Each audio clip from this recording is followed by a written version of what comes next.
Peyton. Hi, how are you? Good. Nice to meet you. Yeah, nice Sorry, to I'm meet a you little bit too. late. No, you're totally fine. Running around trying to get everyone like to their places. And I understand that. No worries. so, tell me about you. Yeah. So I'm an author. I'm a pilot's wife. I'm a dog mom. My dog children are terrible, but I love them. What kind of dogs do you have? So they're mutts. So this is Daisy. Oh, hi, Daisy. I'll bring, you know what? I got my She's not a. Oh, so is that a York? Is that a York? No. Yeah, she's a Yorkie. Is a Yorkie. Yeah, she's 10 and a half. We adopted her when she was 8. Yeah. And so, yeah, that's our So she's an old gal. She's old. I know. She's a little grandma, but she always looks like a puppy. Whenever people see her, they're like, oh, I know, she's such a baby. Yeah, that's how this one is. Oh my goodness, she's 10 and a half. I'm like, yeah, she doesn't really age other than, she's getting to like that. She gets a little bit, she's a really, really, really good dog, but she gets like, she's getting a little more anxious as she gets older. So like there's more, she's not a barker, but she's getting more like this little whiny stuff all the time. And you're like, you're fed, you've been out, and I think, right. Yeah. Anyway. So, and then your other one is he's over here snoozing. That's Alfie. He is. No, they're tired today. Mine are, my big little girl's tired today too. They both, so they're not morning dogs. Neither of them are. And so I got them up early to make sure they go potty before I hopped on today. And so I think they're kind of pouting with me because they were very nice and cozy and resting. And then I woke them up. So I think I'm getting a little bit of pouting this morning, but as well as I take care of them, they'll get over it. They'll be fine. Yeah, right. Exactly. So, and you said your husband's a pilot? Yeah, he is. So he's training Air Force pilots in Pueblo, Colorado. Wow. Okay. Yeah. And he's really, really good at what he does. And I work from home. So I'm a content writer for an international legal firm. Okay. So I work with a legal firm and create content for them at home, which is super flexible. Yeah. I love working from home. I don't think I'll ever go back in an office, honestly. Not that I don't love people, but I love if work starts at 8, I don't have to get up at 6:30. I get up at 7:45. Exactly. Roll out of bed. Yes, I know. Do doctor's appointments, dentist appointments without it being like a whole ordeal. Yep. So I love working from home. And then, authoring is a side gig because you don't make any money writing a book. Right. So that's just what I do for fun. I know. Well, I know that's kind of like a podcasting too. I mean, you do make some money, but it's really, but that's, again, it's not really why I too like work from home and I have my own business. So it's like, it was just kind of something I want to do on the side because I love to do it. Like I love to get information out there and I love to get, meet other people. And because I think like we live in a world right now where we need so much, advice and just encouragement and help. And not everyone has the ability to always go pay to have like a specialized, and not everyone always needs that. Sometimes we just need, like what you're doing. And I think it's so neat that you reached out to me and then, this is how I'm like, okay, God's hand is always everything. Cause I too was, I was diagnosed with OCD when I was 11 and, and now from that, we've had actually at 39, I was diagnosed with ADHD, which totally makes sense. My brothers both have it, but they weren't diagnosed until like their late 20s. And but them and me were completely different as kids. Like they were more of the troublemakers and, struggling in school where I was like, I got good grades and I too had a wild side, but I was the inattentive type, where it's like, so it's kind of that combination. So, why don't you just go ahead and like tell us your story and then kind of what got you, to where you are and writing the book and. Yeah. So I didn't know I had OCD for the first 25 years of my life. I just thought I was a worrier and I just thought I was an obsessive worrier, but I had no clue there was actually a whole disorder behind it because I think OCD is so stereotyped and I'm sure you understand that. Like a lot of people wash think, hands. Yeah. oh yeah, exactly. And it's, people think I color coordinate my clothes in my closet. They think I have to like have all the picture frames in my house completely straight and symmetrical. And that's just not me. And so I never thought, hey, maybe you have OCD, because it was never lining up with what was going on in my head. Yep. And so I'm growing up. I'm a very good girl. I'm following all the rules. I went to a very legalistic church. It was not a very healthy church culture. So I continued to follow rules because I thought that's how you please God anyway. So I'm walking this very narrow line. I was the valedictorian of my high school class. I made the grades. I was not the smartest, but I worked the hardest because I thought that's what good girls did. And so I keep up this good girl mantra through college. In my sorority, I was literally called Hanners. That's my maiden name, Hanners with the V card. Yeah. Hanners what? Hanners with the V card, because I was the virgin. They found out I was the virgin. So, and that was some sort of like iconic thing. So I'm keeping like that's a bad thing. Right. So I'm keeping up this good girl mantra, and I'm kind of on a pedestal and don't even realize it. But once I get married, so I was 23 when I got married, and my husband came home one day. He had a fantastic job as a sales rep for the Atlanta Falcons football team. Oh, wow. Okay. So we were financially very stable. He had a really good job. He comes home one day and says, "Hey, babe, I think I want to be a pilot." And I'm like, okay, you've never mentioned an airplane in your life, but wow, do you fly airplanes? Like, what is the same age? And yeah. So he's a year older than me. Okay. So we were 23, 24 at the time. Sure. And I didn't know what else to say besides, okay, I mean, sure, you can be a pilot. So for flight school for about a year, you can't really have a job. You just don't have time. Sure. So I ended up working 3 jobs for a year. So there's lots of financial stress building up. There's lots of emotional stress because I'm still battling undiagnosed OCD, and I'm not using any resources because I don't know I have OCD. So there is no therapy, there is no medication, there is no one I'm talking to. But when he finished flight school, this was right before COVID, like maybe 6 months before COVID, the only airport that had a job for him fresh out of flight school was in Indiana. And we lived in Georgia at the time. So we had just moved to a different part of Georgia for a new job for me. So I don't know my neighbors. I don't know my coworkers. I'm nowhere near my family. And the one person I do know is now picking up and moving 8 hours away indefinitely. And so I just hit this hard season of loneliness. There's already been all this financial stress. There's this emotional stress. There's psychological stress because, again, I'm still dealing with something like OCD that's been undiagnosed. Right. And now I'm alone all day, every day. Yeah. And when you're lonely, I like to say that a lot of monsters can creep out of your closet. Like all the things that you've pushed away that you haven't wanted to deal with, you have to deal with because there's now no longer a distraction. It's now quiet. There's nowhere to go. There's no one else to talk to. And so in this 3 or 4 month season of life before he was able to come back home, I ended up going to therapy. I ended up working through a lot of church trauma, a lot of childhood trauma. My dad has PTSD and it was undiagnosed for 7 years. He was in the military. Oh, sure. So there was a lot of stuff there to unpack. And then I got diagnosed with OCD and things slowly started making more sense. And so on the flip side of that journey, I wanted to write a book that maybe made people feel like vulnerability isn't weak. Sure. The vulnerability is where there's strength and there's no shame in battling a mental health diagnosis, even when you're a Christian. Like that doesn't negate your journey. Actually, it can propel it. Yep. So I wanted to share a story that just offered lots of grace to people who feel like they've been walking on eggshells for a while.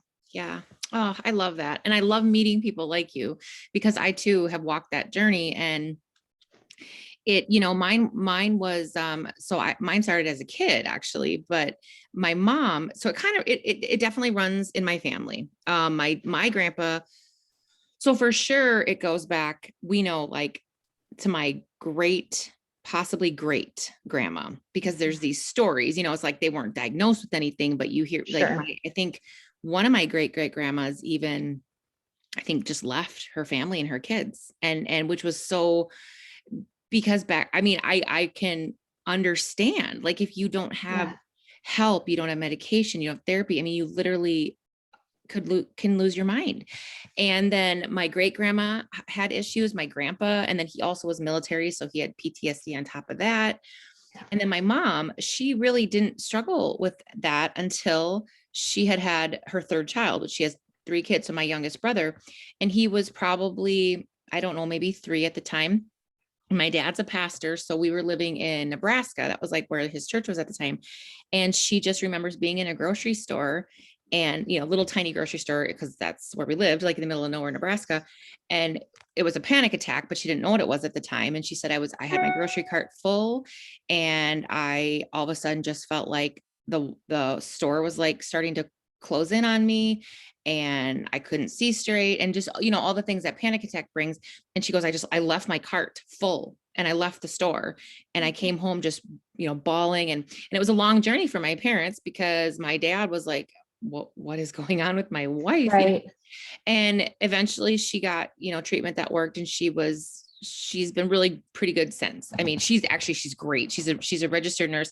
She said, she's retired. She said the only thing that really kind of crept in here and there in her later years was just like obsession with like,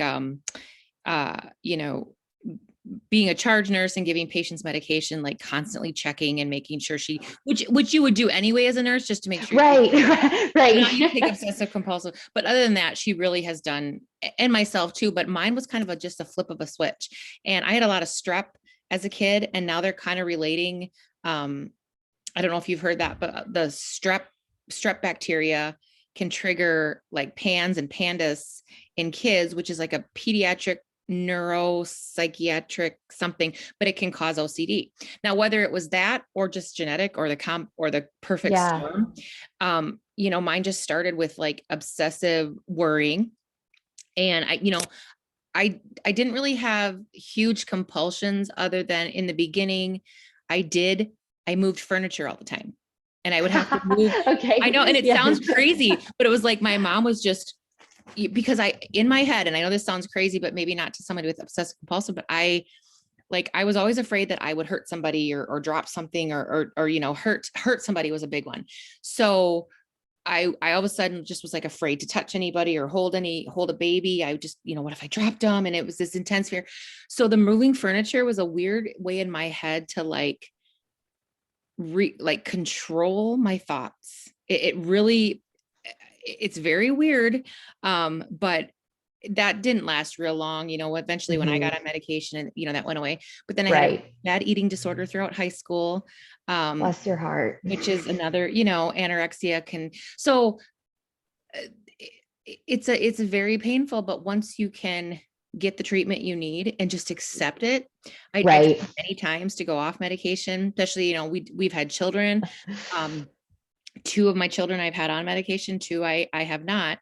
And there was so much guilt, like, why can't I get over this? Why can't I, there's gotta be some nutrients I'm missing or something in my diet, and so I would try so many times, and every time it was just a worse relapse. And then on top of it, being a Christian and growing up with, and my parents were really good about that, because my mom had struggled. So they were never like, you're a bad Christian because you have these things, or, but there is that thought in a lot of Christian sects still of, it's a faith problem. And it's like,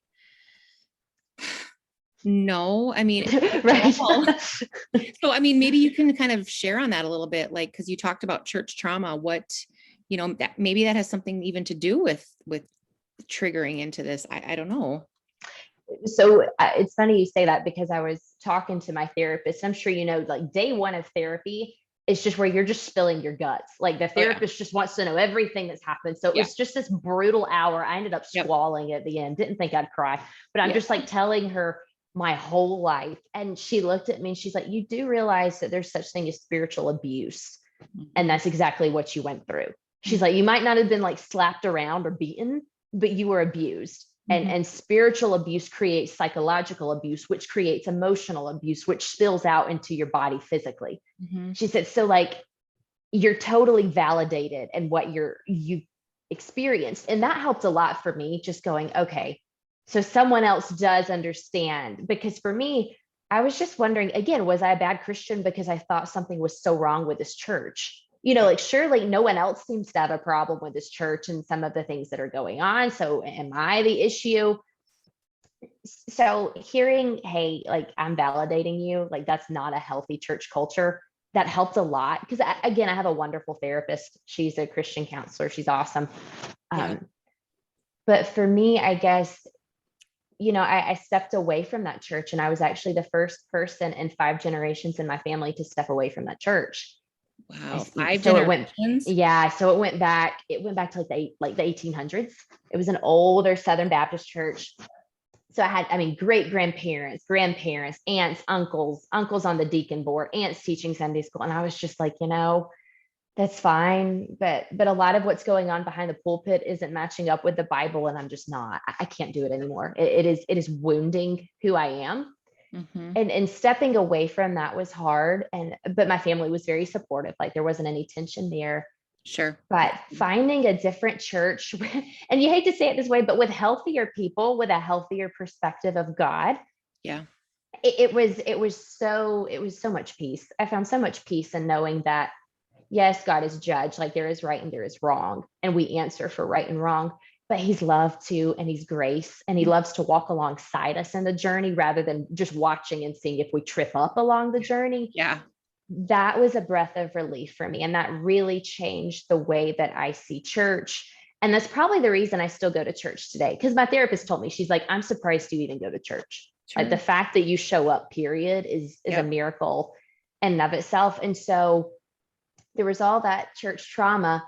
So I definitely wasn't mentioning that I had OCD. Like I wasn't, there were already all these rules I apparently was not following. So I'm not going to mention that I have a mental health problem. Like who does that? So I kept quiet, honestly, until I went to therapy. And I realized that maybe someone else needed to hear what I went through because it might save them a few years of hurt. Because I had a friend who sat down with me, and she's the reason I went to therapy. I'd never met her before, but our husbands worked together with the Falcons. They found out both their wives were writers, loved Jesus, loved coffee. And so they kind of set us up on like a blind friendship date. Yeah. So we met at a coffee shop in Atlanta. And this woman, her name's Wendi, she just tells me she has OCD. And she's like, I'm sometimes afraid to change my kids' diapers. I overthink if I've ran people off the road. And she's just spilling your guts. And I'm thinking, oh, that's me. And I've never told anybody, because who's afraid to change a baby's diaper? Like that sounds sick. Should I be locked up in jail? I'm not saying anything.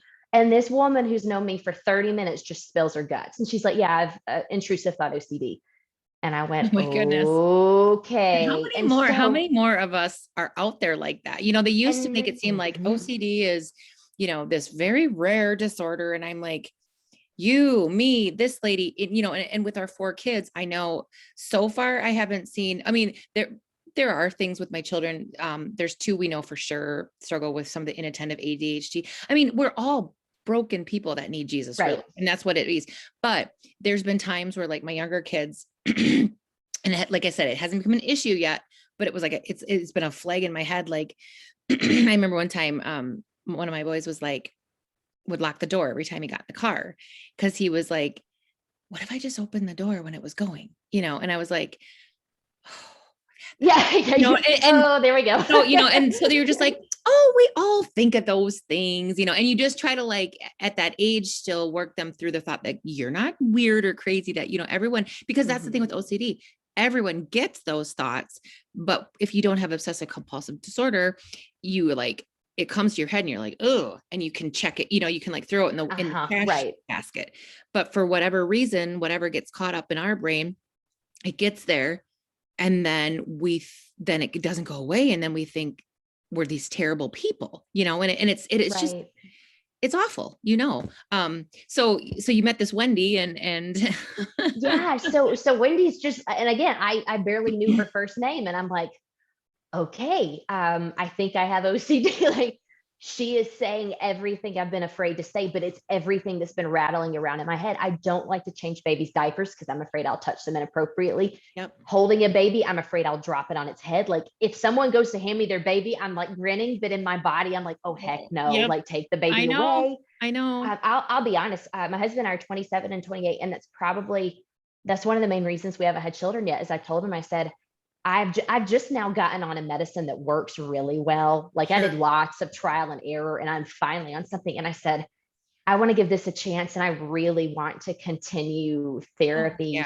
Like I want to be my best self for my child. Like I don't want to be afraid to, it's pooped in its diaper, and I don't want it sitting in its diaper because I'm afraid to change it. Like, so, I mean, OCD does, like you said, it does some gripping stuff that my therapist calls it sticky thoughts. The thoughts just stick, they don't go away. Yes. And so there's all these sticky thoughts that I've just bottled up for years because they're wild. You don't tell people, no, I don't want to touch or hold your baby because I might hurt your baby. Or you don't want to tell people how many times you turned around on your way home because you swore you ran somebody off the road. Or what if you hit that pedestrian or that biker on the side of the road, and if you keep driving off, you're a murderer, and now you're a hit and run murderer. Oh like, my goodness. You don't tell people this stuff because it sounds crazy. Yeah. And it was such a beautiful moment. That's in my book. That's actually one of the chapters. I talked about my coffee shop experience with Wendi. Because that's the reason I wrote my book. Is I said, okay, this woman changed my life. If she hadn't been so open with me, I still wouldn't know, because there's still a stigma around OCD. People still stereotype it. There's still jokes about it, and it's all inaccurate. Yep. And so I said, you know what, this is not fun, and this is kind of hard, but I'll share my story because maybe it'll stop someone from dealing with what I dealt with for gosh, I think for me, OCD, it hit me hard at 13. Like that's when I started really having intrusive thoughts. Yep. I think chemically your body's already changing so much. Like there's already so much going on at that age. Yep.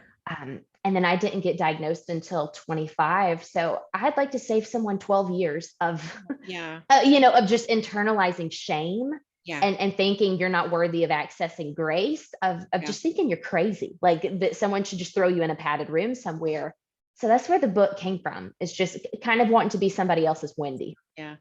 I just love that. I can't wait to read your book. You know, I'm watching you. So I'm 42. I'm like, oh, I'm so old. But like, I'm watching you and I'm listening to you. And I just, first of all, I want to give you so much encouragement and hope. Like you're so young yet, you know, and you've, just been married, like what, 4 years, 4 years, 3.5 years. And I just want to give you encouragement. Like if children are, what you and your husband want, and God will bless you, you're going to be a wonderful mother. Like none of those thoughts thank you are going to, because I know, like, I'm not going to cry here because I did my makeup. Like I cannot tell you how I have been there. Mine started, I'm going to guess, I think around 10, 11, maybe 11ish, but again, around that age where, you start puberty. And I think that triggers things too. Yeah. But, before mine started, like that's all I ever wanted to be growing up, was like a mom. I wanted kids, and I loved babysitting kids. And then when those thoughts started, I was terrified. And so like, I would still babysit, but not as much. And I was so anxious. Like I just didn't want to do it. And then, and again, medication really did help me and through high school and things. But then, I always tried going off of it. And when I would go off it, I might do well for a while, and then they would start creeping in again.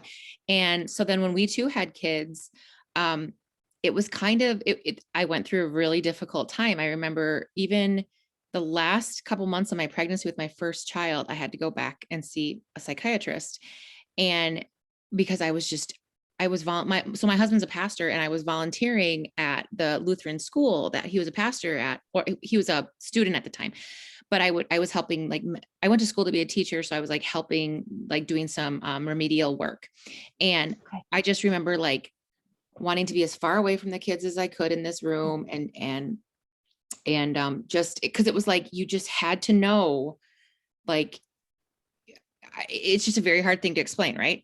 So I'm like, how am I going to have a baby? Like, how am I going to, and I remember this doctor telling me, let's just wait till you have a baby. Cause sometimes, women, when they're pregnant, they can deal with the postpartum. And I'm like, well, if I have postpartum, but for me, it kind of flipped a little bit. Like I got really bad at the end, but then I wasn't on medication with my first two either. So that made this all much worse.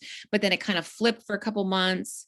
But really I was but it was a struggle. It was such a struggle. And then, when my second son was 2. So I would have been probably about your age right now, 27, 28. Because I had been, 5 years was the longest I ever went off my medication. And it got to its worst ever. I was trying to lose weight, but I also lost a ton of extra. I was having, heartburn, but it was like not even heartburn, it was like throat burn. I was waking up in the middle of the night, like with nightmares and crying in my sleep and screaming. The thoughts were so, and my husband was finally like, we got to do those. You got to get on something. Yeah. So I did. And ever since then, it took like 9 weeks or 10 weeks that time for medication to work. Cause I've been off and on and never have been off it since. And then in addition to that, we found out I have chronic Lyme disease. So that was something that I've had since a kid. We didn't know about that. I see a doctor that she's a doctor, but she's also like a naturopathic doctor. So we ran all these tests.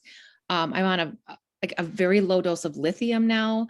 And then the ADHD, all of that together, like God has been so good. Like I truly feel the best mentally I've ever felt in my life for the last couple of years. So I want to just encourage you that God will be with you in this journey. And I really foresee that being part of your future. And those thoughts will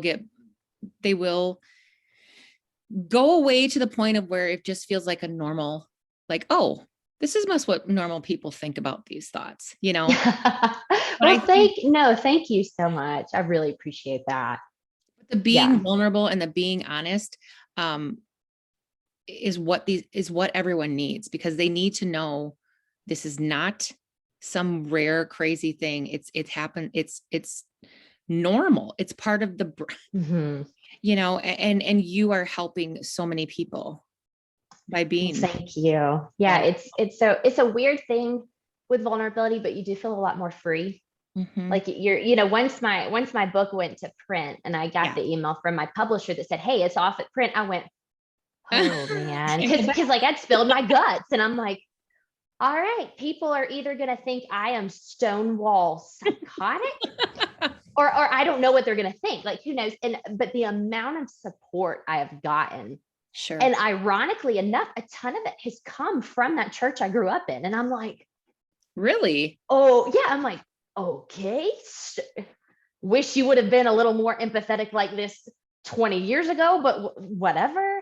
But I've gotten lots of encouragement and it's meant the world to me, because I've had this happen multiple times where people find me on Instagram or social media and they say, hey, I read your book and you're the reason I went to therapy. Or I read your book and you're the reason I finally called my doctor and said, no, let's do medicine.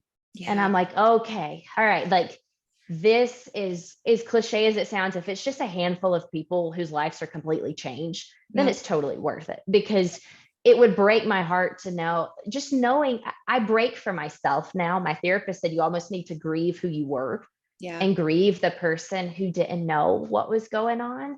Yeah. And it would grieve me even more to know that I'm leaving some people in the dark in their own lives. And so if I have the chance to say, hey, no, you're normal. Yeah. Or like, hey, this is literally the reality that like your frontal cortex is just a little faulty. Like there's just some misfires going on up there. Like it's not you. We can literally point to the science and say it's just like someone with diabetes with their pancreas. Exactly. It's you with a faulty wire in your brain. Like that is all this is. Yep. Then it's worth it. Then I can, I can spill my guts to the world and everyone else on Amazon. Yeah. Good. So I know it's always been a hard thing for me to conceive how people can, like in the Christian community, the ones that will think this is, something that you can just really strengthen your faith and pray about more. But like, who does that with a heart condition or type 1 diabetes or, any kind of condition where like what Christian church would say to the type 1 diabetic? Well, you need to pray harder. Like that. You just don't have a good grip on your pancreas. Like, yeah, right. And the brain is literally an organ that is so complex. And it's getting better. It's getting better, but there's still so much we have to do. And I think people like you, myself, anyone else out there who, to like the first person that meets you, they would never imagine this, but then you come out and you say this and it becomes more of an accepted thing. And that's what we need, because even before like COVID, mental health has always been such a huge issue, and we don't have enough support for it. And now, I had my cousin once on one of my podcasts, but she's a detective and she works in the human trafficking and domestic abuse world. And she's like, you just can't fathom how much it's increased since all of this COVID stuff. So we need people like you, out there, with these books and telling your story. So I'm kind of curious, like, being that I'm married and, how did your husband deal with all of this? Or did he kind of know a lot before, you were married, or how does that? Our first year of marriage sucked. Okay. Because I think I was so new things triggered my OCD even more, because in a way I could shield my brain if I knew routine. Like I could almost handle thoughts better if I constantly knew what was coming. And so I'd been this good girl. I'd had this routine. I was good at school. Then I was good at my job. So then I get married, and now there's financial stress. Like there's never been, like, there's a mortgage, there's a car payment. I had no clue the water bill could be so expensive. Like there's financial stress that throws my routine off. There's good girl went to never having sex to having sex. And now intrusive thoughts can totally, like, that's this whole other mind game. So I'm dealing with that. I'm married, I'm now living with this person, and I had no idea that all of his clothes he would put beside the hamper and not in the hamper. And I've told him to put them in the hamper. So there was so much change that my brain was it was already not healthy, but it was thrown on its head, quite literally. And so I was very anxious all the time, which made me very easily agitated. So he could do the littlest thing and I would just blow up. Before I met my husband, Josh, I was in a relationship for about 3 years where the guy ran around on me. There was lots of verbal abuse. So then other thoughts of, if Josh wasn't home within like the 2-minute window he said he was, I'm like, hey, where are you? What are you doing? Who are you with? Put me on FaceTime so I can see where you are. And just, I'd never been a jealous person, but I totally figured out it was OCD playing with past experiences. And so the first year, Josh tells me now on the flip side of it, he's like, there were some nights I was afraid to go to sleep. I would just kind of like make sure you had no weapon of mass destruction anywhere near you, because I might not wake up the next one. The first year was bad because, I think he felt like I didn't trust him, or he just constantly annoyed me. Like he was almost like a nuisance, and it wasn't him, it was my brain. And because I was living with him, that's just where all of it got dumped. Like there was no one else to dump it on. There was no one else to I just spilled my guts to. So it was him. So for a year, it was hard. But we're both very stubborn people by nature. So no one was going anywhere. And I think that was the blessing, is we're both very, very stubborn people. But he told me, he said, I guess I hate that I had to leave home for 3 or 4 months. And I hate that it literally spiraled your mental health. He said, but I think that was maybe the answered prayer, is you finally went and got help. Sure. And now, I mean, I'll be honest, in our first year and a half of marriage, we fought like 2 to 3 times a week. And it was mostly me. Like I was bringing the heat because I was bringing the internalized pressure and stress. And he was just like, I don't know what to do with you. This is not who I dated. So it was very hard. But now, like we are best buddies. Like because now conversations look more like, hey, Josh, I am 90% sure this is OCD, but this is what's rattling around in my head. Like, what's going on? And then you can turn around and be like, hey, no, I was here at this time of day. This is what I was doing. Like, and then, oh, okay. Walk away from it. It's just, now there's a conversation rather than accusation and agitation. And he's told me, he said, I've now learned, like, if you're just overly panicked, I've now learned to say, hey, babe, I think it's your OCD. Like, why don't we go grab a cup of coffee, or why don't we get outside and walk a little bit, instead of me thinking it's me or you don't like me. So it was very hard the first year and a half, but I think that's what's made us good friends. Like we're not just married. We are very, very good friends. Like that is my person. That's who I want to hang out with. Yeah.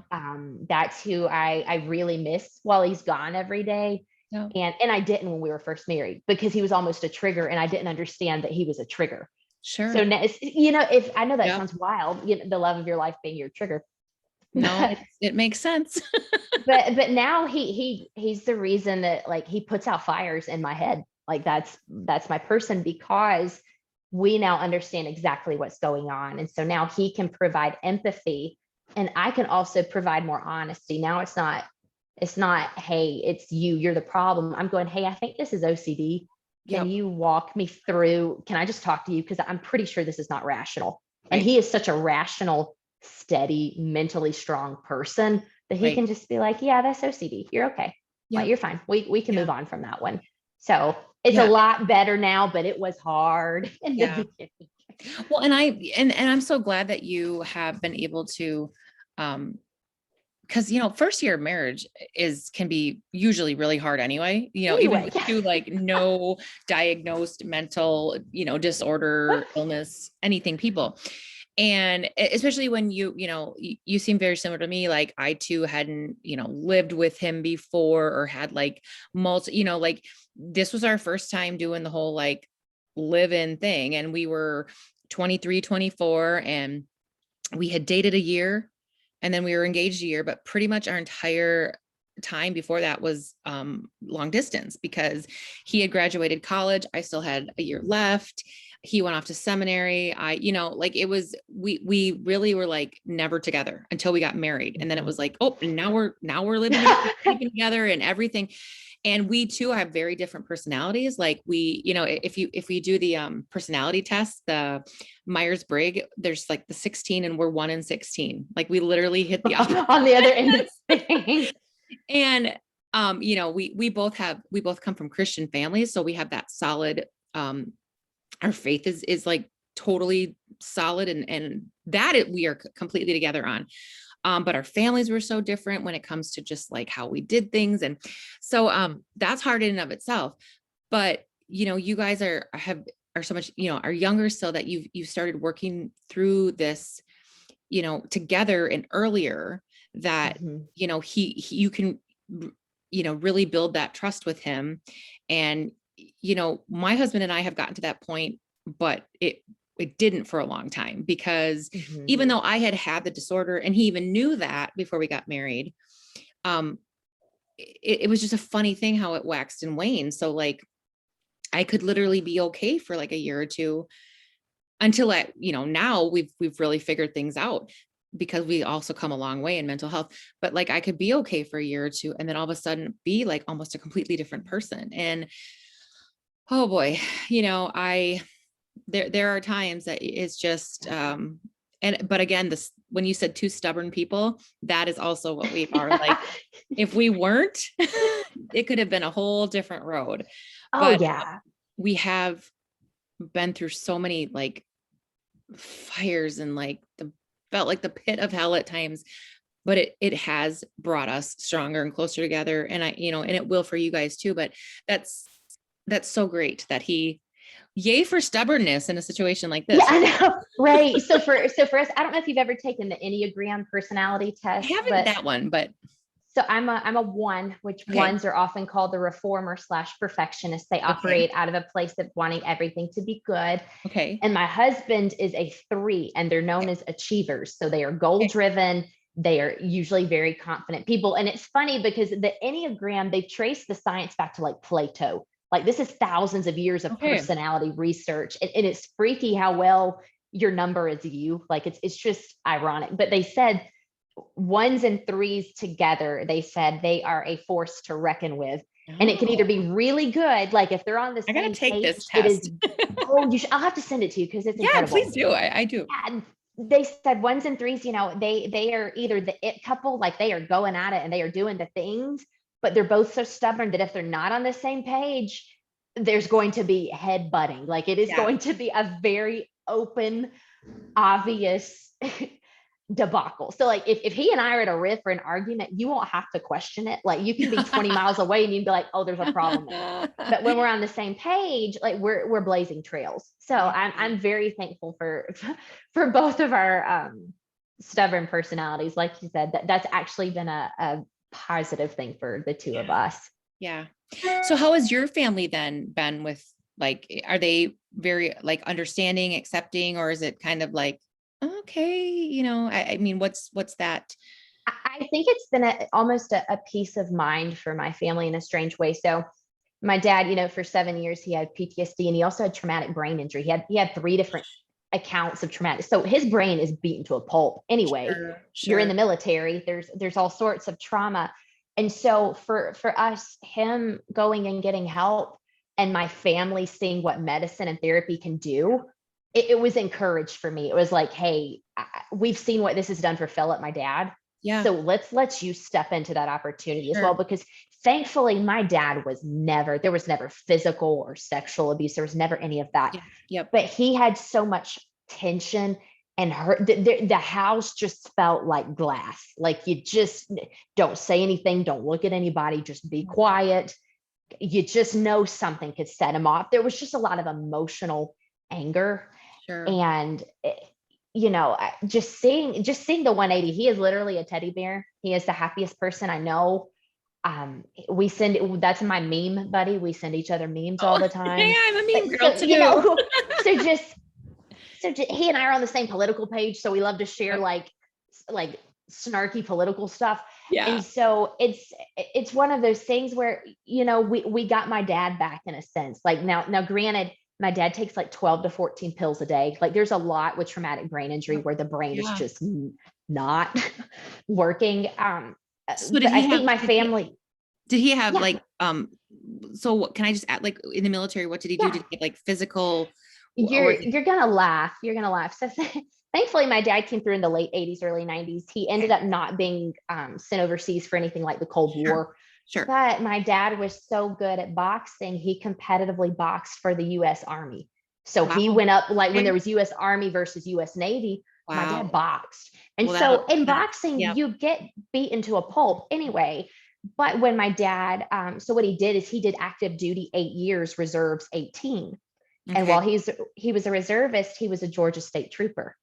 And he was in 2 more wrecks in his career where they went in and ran CT scans and they're like, you don't go to sleep when you get home. Like we got to watch you for concussions. And so in the military, thankfully it wasn't like, anything explosive like bombs, like nothing like that. But what happened is you're getting your brain beaten to death at 18, 19, 20 boxing. You come home and as a state trooper, I mean, the first car wreck, the first fatality he worked was a 4-year-old child. So so then what happens is your brain's already hurt. Yes. And then as a state trooper, you pull over, it's nothing to have to deal with dead bodies. It's nothing to have to go tell family members their loved ones not coming home. And so what happened is you've already got brain injuries mixed with now emotional trauma.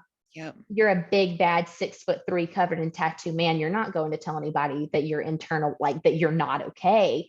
And eventually it spills over. And the counselor's like, no, this is full blown PTSD mixed with traumatic brain injury. And I think there's been such a 180 for him. And it's been such a beautiful story of redemption that my family's very supportive. Wonderful. And my grandfather, I'm with you. I completely believe OCD is genetic and I believe you can usually trace it back. So for me, it's more of a maternal side of things.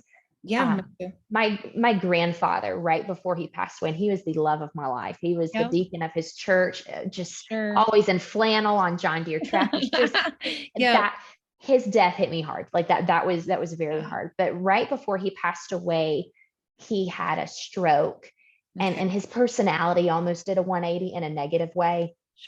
And just watching that and now being diagnosed, I think it broke my mom that my grandfather died not quite himself. Like she's always grieved that. And I actually talked to her about it this week. I said, Mom, the more I study OCD, I said, I think that stroke spiked his OCD. Like I think that wasn't my peepaw, that wasn't your dad.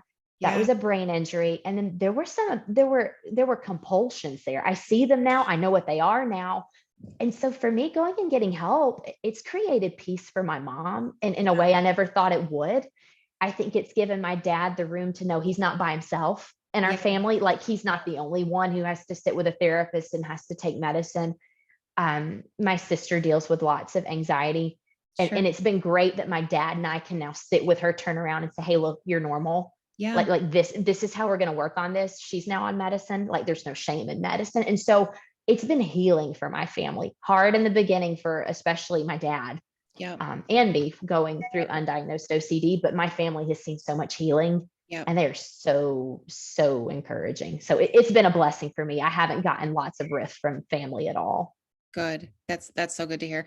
You know, my mom's my mom's dad too, grandpa, I always knew him as like, we always grew up far away. Like my dad was in the ministry. So like we were in a different state. So we'd see our grandparents like once, maybe twice a year, until we moved to Wisconsin, where they were in the other side of Wisconsin. So then we got to see him more often. But I was always so close to him. I loved him. He was, you know, he could get angry here and there, but he was really a gentle man. So hearing how he was with my mom growing up and her brothers was always like hard for me to comprehend, because it was, you know, he was in the Korean War. So like he had never left Wisconsin until he had to go overseas to the South Pacific. And he had also like, kind of a really verbally abusive father. And you know, it was just him and his brother. And he was always the one that was picked on. And like his brother was always the, you know, more babied one. And he just like so my great grandpa didn't even, when my grandpa came back from the war, he was like at the bus stop, and then he went into the soda shop to have a soda. And the owner of the soda shop was like, "Oh, Ronnie, you're home." And he's like, "Yep." Cause he was home from the war, you know? And he's like, "Don't you have a ride home?" And he's like, "No." And so the soda shop guy gave him a ride home. Like my great grandpa like didn't even come to pick him up. So, he had a lot of PTSD and anxiety raising kids. So he at times was a few times physically abusive, and very, very much so to the older brother, who was also very much a big troublemaker, I guess, at that time. And then he would be hospitalized for anxiety. And my mom's, you know, my grandma, who was just like solid German woman, would tell the kids it was his heart, you know, dad's having some heart issues. And so they just always thought, but it was panic attacks and anxiety, but she called it heart. But, you know, what did he take he took Valium and I think something else till the day he died. But his got so much better as he got older, because it was almost like he had it so bad when he was younger and through the war and then post-war and raising kids. And I think like when hormones shift too, and maybe that's kind of helped me in a way, because I am 42 and, you know, I haven't hit like menopause or anything, but, you know, hormones really make things go wild too. Right. So I never, ever saw that side of him. But my mom did. And I think too, some of hers starting in her early 30s was kind of a post-traumatic of everything she had been raised with and seen. And, you know, so it's that, what do they call it? The generational. Well, and they call it's now a thing. It's called secondary PTSD, like and my therapist said, she's like, you likely have secondary PTSD. Like when you're around it and it emotionally starts affecting you, you literally develop PTSD in and of yourself. Yeah. So I think that gets passed down from generation to generation. Absolutely. And I think too, we used to, you know, I just did a post on this a couple of days ago about PTSD being, you know, I think we used to think of it more as like, well, if you were in the war and you saw, or my cousin has severe PTSD as a detective. She's also a mother of 5, but she's the one that's in human trafficking, sex trafficking, domestic abuse. I can't imagine what she's seen. She's told me a few stories. And, you know, one thing I am having obsessive compulsive and that when I share stories with people, like, so I make sure that, you know, because when I was really dealing with my OCD at its peaks, horrible, even something somebody said to me could trigger episodes. Like, so, you know, and they wouldn't mean to. They could be like, "Oh, no. Did you hear the story of blah, blah, blah?" And they would bring up some like bad, you know, story. And you'd be like, and for some reason that one would just trigger your OCD. And I remember for a while, I couldn't even drive. I was afraid I was going to drive off the road, you know, and like, all gone now. But like, I mean, and I'm not going to lie and say those things don't occasionally come, but those occasionally come to everybody, but it's when it takes over your life. Right. Exactly. I PTSD can be more than, just you yourself experiencing, that situation. It can be, I have a friend that one of her children was born at 24 weeks. and wasn't even supposed to live. And she did. She spent 5.5 months in a NICU in Mayo Clinic. And she watched her baby 5 times code to, blue or whatever that is, death. She has PTSD from that experience. Right. She 5 months of up and down, watching your baby die, come back to life, baby die, come back to life.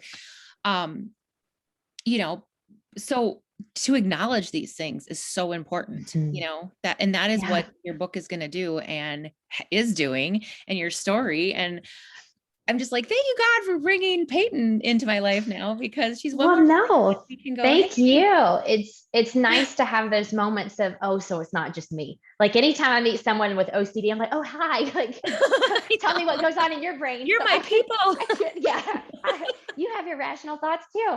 I appreciate your vulnerability, because I think until people say what they're going through, people are left in the dark. And so I'm thankful for people who are honest, because it doesn't just let me know, hey, it's not just you, but it creates a community. Like you instantly find support and understanding. And that in its own sense is healing. I call that medicine in and of itself. Like there's an emotional healing that comes from knowing you aren't alone in exactly what you're walking through. Yep. I know we're getting kind of into time here, but I wanted to know, like, so with your therapy, what have you done, I should say, like, cognitive, have you done the is it dialectical? I know it's not diabolical, because I said it once. Dialectical, I think it feels like that sometimes. Yeah. And then I had a therapist once that we were going to start EMDR. Have you heard of EMDR? Yep. I have. Yeah. And we just never got to it, because I ended up just getting better to the point where I didn't need to go, because I traveled for that one. I went an hour to see her. And she actually wasn't really ready to do it on me, because she had said at that time where I was, and then because she had mentioned PTSD with me, and just where I was with everything. She didn't think I was quite ready for that, because it can be very intense. So I'm just wondering, like, what you've tried, or what your therapist has done with you. Yeah. So medically, so I take Zoloft. Okay. So Lexapro didn't work. Okay. Prozac, I was so dizzy I couldn't drive. Like Prozac kicked my butt with side effects. Zoloft has been wonderful. So medically, I'm on Zoloft, but what I'm doing in-house therapy is I've done a lot of what's called brain spotting. And it's very, very strange how it works. Like it feels weird. But so you find a spot in the room, you call it your gaze spot. And it's, for me, I love natural light, and that's where my brain feels peace. So usually I go to like a window. My brain just naturally finds a window. So you're supposed to lock your eyes on the gaze spot, and your therapist starts asking you questions. Like you start with the big thing, like the big trigger you're going through, the big thing rolling around in your mind. And how they do it is just a gift from God. But they start asking certain questions where by the end of the session, you have walked down to the core of the trigger, and it tends to be trauma. Every single time, no matter how irrational or how off the wall my thought was, it always came back to the church I grew up in, or growing up with my dad with PTSD. Yeah. And so what it did was it trained my brain to understand, hey, be gentle with yourself. Like it taught me a lot of, hey, there's irrational thoughts, but they're coming from a place of rationale. Sure. And so we did a lot of brain spotting, because once we understood what my traumas were, we worked on healing the trauma, which slowed the triggers. So it was almost like bringing it back to the core of what's causing all of this anyway. So I did lots of brain spotting. We moved from Georgia to Colorado just 3.5 months ago. So I've been doing Zoom calls with my therapist in Atlanta, but I know that in-person stuff works really well for me. So I found a therapist out here that I'm scheduled to see soon, and she does EMDR. So I'm excited. I've heard it can be triggering. They said they're like, EMDR is triggering. So we'll start small and we'll grow. So I'm going to get my toes wet with EMDR. And there's also a new technology. So in Colorado, they actually have an OCD clinic. Like it's just for people with OCD. Wow. And it's called, I'm really excited. It's called neurofeedback studies. So they put all the sticky brain things on my head. I'll look like something out of Dexter's laboratory.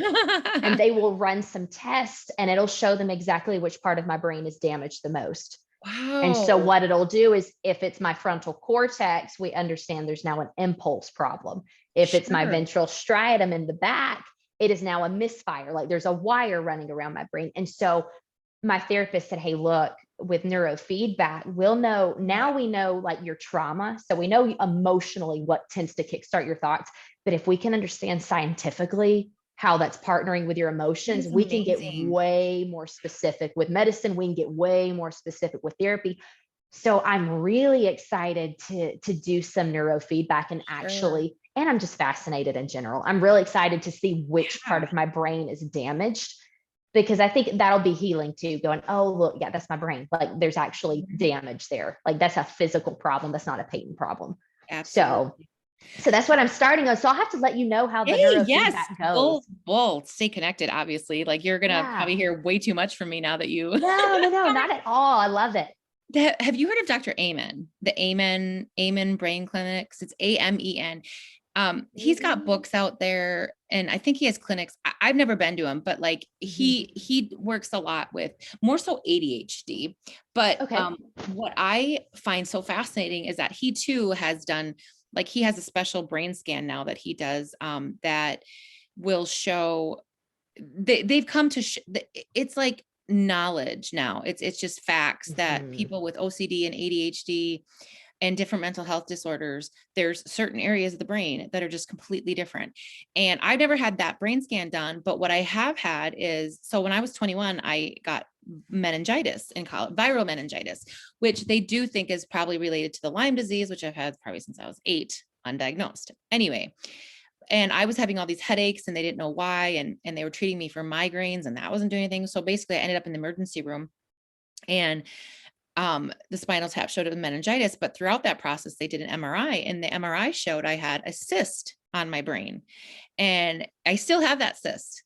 And that was 21 years ago, and it hasn't grown, but it's on, I can't remember if it's on my left or right temporal lobe, but it's on the lobe that is connected to ADHD and OCD. So I'm like, and it's a fluid filled cyst called an arachnoid cyst, but, the fact that it's on that lobe that is affected with these, because ADHD and OCD are actually very closely connected. And so then they did a rescan like a year or two later to see if it had grown, because if it had grown, then they might have to drain it. If not, they said, just let it be. So a year after that, it hadn't grown. So then we just let it be. Well, then when my Lyme disease started progressing, which we didn't know, I was having years of, my anxiety was out of control, and it started to get more to even like some auditory type hallucinations and and then neurological. I was having muscle twitches everywhere, body movements. And it was all Lyme and mold poisoning. But, I had another MRI done because they were starting to like, does she have MS, And I'm completely symptom free now since I've found a Lyme medical doctor who has treated me, but I still had that cyst there. So I'm like,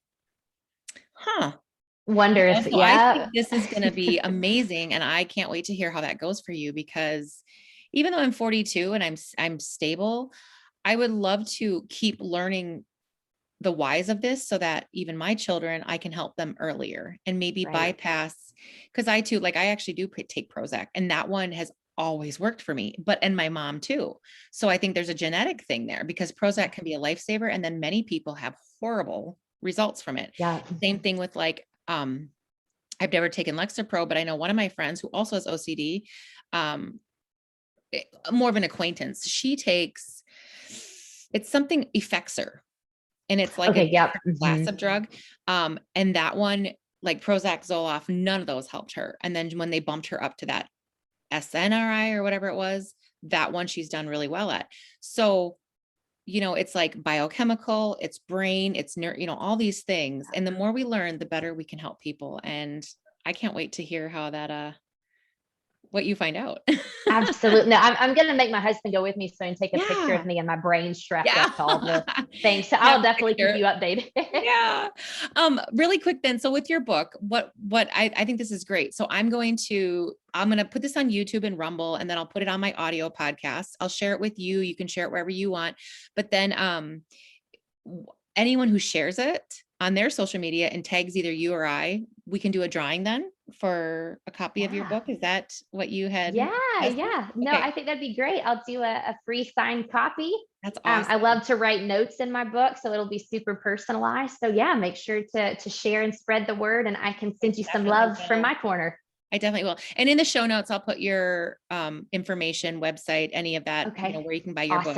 I am definitely going to buy your book anyway, just because thank you. and copies, because I know people that struggle with maybe not technically OCD, but another kind, PTSD, ADHD, schizophrenia. I mean, any type of mental health disorder, just to know you're not alone. You're going to be okay. There's help. So thank you so much. I am so thankful I met you. Yeah, absolutely. Had a blast. Yes, thank you. Okay, Peyton. Well, I will be in contact with you once I get everything set up and edited and whatever. I'll send it off your way too. And keep me updated. I sure will. It was so great to talk to you. You too. God bless you. God bless you too. Talk to you soon. Yep. Bye. Bye.